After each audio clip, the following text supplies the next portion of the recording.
This panel that we're at right now is a panel of a people that in archaeology we refer to as the Fremont people. Now, we don't know exactly who the Fremont people were, but we know that at this site, these people came earlier than those pictographs they're fairly recent, historical times when you had horses and everything, and these panels that we're going to see in just a second that may date back all the way to the Ice Age. These people were in between. These were hunter-gatherers. These were people that at the archaeological sites we find that they did hunt, but they also grew corn or maize. And again, that corn was traded upward all the way from Mexico, from a plant that was domesticated called teosinte.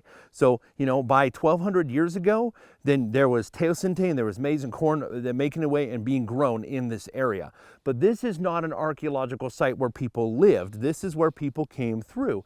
And the people that we call the Fremont people made these panels. And we only know that based off of the fact that we find very specific styles. These geometric body shapes with, headdresses and earrings are very common. And also, you always see a proliferation of bighorn sheep on petroglyphs like this. And the reason why, we're not entirely sure. It used to be assumed, well, bighorn sheep were something they hunted, so it was very important. Maybe sympathetic magic. Perhaps if we do depictions of these bighorn sheep, maybe it will, through those powers, invite bighorns there. But here's the interesting thing about that. At Fremont sites where villages have been excavated, very rarely are any bighorn sheep bones found. They find deer, they find elk, they find antelope, they find rabbits, but they very rarely find bighorns. So the suggestion has been made that the bighorn was a very symbolic, very spiritually important animal, a totemic creature to these Fremont people.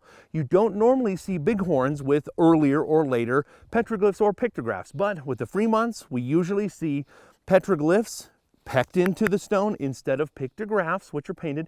You do occasionally find Fremont pictographs, but usually they're petroglyphs, they're pecked in, and the style is very consistent all throughout the American West. We do know that these people traded back and forth with the ancestral Puebloan people. We know that they traded back and forth. They traded ideas. Some people have suggested they're the same people and that just the more southern ones are ancestral Puebloan. We don't know. We know they were connected. We know they traded back and forth. They traded ideas.